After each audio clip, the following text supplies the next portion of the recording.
Hey everyone, and welcome to this explainer. Today, we are unpacking an ancient text that, honestly, reads exactly like a psychological thriller. Or actually, scratch that. It's more like a classic villain's origin story. We're going to take a really close look at how massive, world-shattering events don't always kick off with grand declarations of war.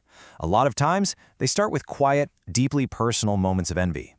So let's break down the anatomy of a grudge that just completely spirals out of control. So we're going to dive right into how our source text opens. It kicks off with this massive, haunting question asked by Janamejaya: what was the exact cause of the destruction of the world? He's trying to figure out how a simple game of dice, literally just a trivial gambling match, could plunge a family of cousins into unimaginable sorrow and basically bring about the ruin of their entire world. It's such a brilliant hook, right? It immediately sets up this wild contrast between a casual, everyday game and an absolutely apocalyptic outcome. All right, Part 1, The Seeds of Destruction. And Part 2, The Voice of Reason. Okay, so to understand how we get from a game of dice to total world-ending destruction, we really have to look at the deeply human flaws at play here. King Dhritarashtra actually pulls his son Duryodhana aside for this urgent private conversation. He's desperately trying to talk him out of this gambling match. Relying on the wisdom of his esteemed counselor, the king's logic is just spelled out perfectly right here. Dice directly leads to dissension, and dissension will absolutely ruin the kingdom. It's a completely rational warning, and man, does it flawlessly predict the disaster to come. But the king doesn't just stop at warning his son about the dice. He lays out this comprehensive, highly logical argument for why Duryodhana should, frankly, already be happy. Notice how he reminds him, look, you have ancestral rank, you're highly educated, you were raised with so much affection, you wear the best clothes and eat the best food that ordinary men literally can't even dream of. You live in a wealthy kingdom, shining as splendidly as the chief of the Celestials. So Dhritarashtra asks the ultimate, logical question, why regardest thou thyself as unhappy? From the outside looking in, the guy's melancholy makes absolutely zero sense. Which brings us to Part 3, the burden of envy. Well, as we all know, logic rarely cures a bruised ego. Just look at the sheer disconnect between these two realities. Over on the left, we've got the king's completely objective view of his immense wealth. But on the right, that is Duryodhana's subjective, agonizing reality. He is entirely defensive and just saturated with resentment. He actually calls himself a sinful wretch, claiming that merely looking at his enemy's blazing prosperity causes him physical pain.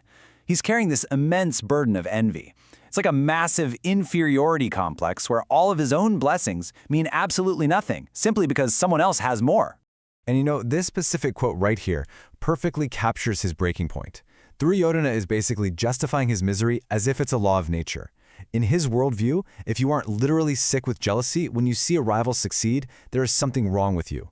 He's taking his cousin Yudhishthira's success as a direct, personal attack on his own worth. So what exactly is causing this intense jealousy? Well, the text goes into the overwhelming, almost unimaginable scale of Yudhishthira's wealth. The whole earth seemingly answers to him. Entire groups like the Nipas and Kukuras act as bondsmen. The oceans and mountains are just yielding endless gems. But here is the most agonizing detail for Duryodhana. He was given the quote-unquote respectful job of receiving these endless tribute jewels on Yudhishthira's behalf. Just imagine that. His hands literally grew physically fatigued from hauling in someone else's unimaginable wealth. He was so exhausted he actually had to make the tribute bearers wait. I mean, that is pure psychological torture. Let's move on to Part 4, the Palace of Illusions. Now, all of this mounting jealousy definitely sets the stage, but the true breaking point, that happens inside a spectacular piece of architecture. The text introduces us to Maya. He's an Asura architect who built this mind-bending, magical mansion for the Pandavas out of invaluable jewels. His absolute masterpiece was a massive, lake-like surface made entirely out of crystal, complete with artificial lotuses. This incredible piece of design is beautiful for sure, but it unwittingly becomes the absolute perfect trap for Duryodhana's already super fragile, bruised ego. Because what follows is essentially a three-step masterclass in public humiliation. Imagine being already incredibly insecure, and then you have to navigate this funhouse. First, Duryodhana mistakes a solid crystal floor for a pool of water. Then, completely overcompensating, he mistakes an actual pool of water for a solid crystal floor.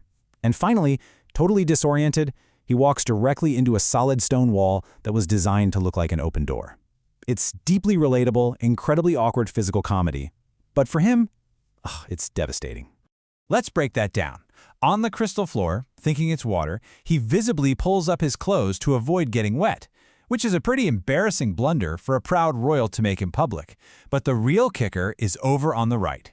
When he encounters real water, thinking it's crystal, he falls right in. His apparel is completely soaked.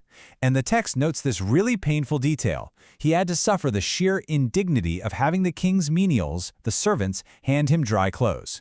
For a prince who is utterly obsessed with his status, this is just unbearable. And that brings us to part 5, the sting of mockery. Because, tripping is one thing, but the true sting of any embarrassment is the audience. Visually piling on the humiliation here, the source text lists exactly who laughed at him. When he pulled up his clothes at the crystal floor, Bhima laughed, totally mocking him for lacking jewels and losing his head. When he fell into the real water, Bhima and Arjuna laughed derisively, and Draupadi, along with a bunch of other women, joined right in. And when he smashed his forehead into that fake door, the twins, Nakula and Sahada, were standing right there watching.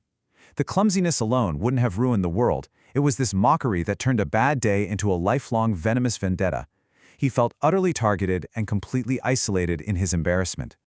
And here is where the knife is just truly twisted. When he struck his head on the stone wall and injured himself, the twins came over, supposedly to support him. But Sahadeva, with a smile on his face, repeatedly tells him, "This, O king, is the door. Go this way." And Bhima loudly echoed the exact same sarcastic instruction. They weren't just laughing at him from afar, they were actively rubbing his face in his own physical incompetence. The sheer rage this provoked in Duryodhana was literally lethal. He actually admits in the text that if he had the ability, he would have slain Bhima in that exact moment without the loss of a second. But he couldn't. He had to hold back his deadly urge out of sheer fear that he would meet the exact same tragic fate as Sisupala if he tried anything. So, completely unable to act on his rage, the anger was forced inward. It was just left to fester and rot. And that brings us right back to the quiet, painful core of his confession to his father. He says, "That insult by the foe burneth me." He ends it all by saying, "My heart so acheth." A series of petty, profoundly human moments, getting tired, tripping over a floor, falling into a pool, and being laughed at by your own family, completely shattered him. It wasn't about the dice game yet, you see? It was about this intense, burning humiliation that entirely broke his spirit. Which leaves us with this final, provocative thought.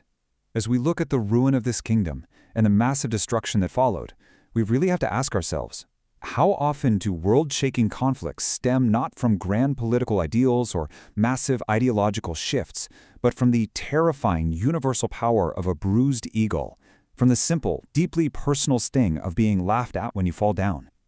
It's an absolutely incredible lesson hidden away in an ancient text, and I really hope this visual journey helped you see these characters in a whole new, remarkably human light. Keep exploring, and I'll catch you in the next explainer.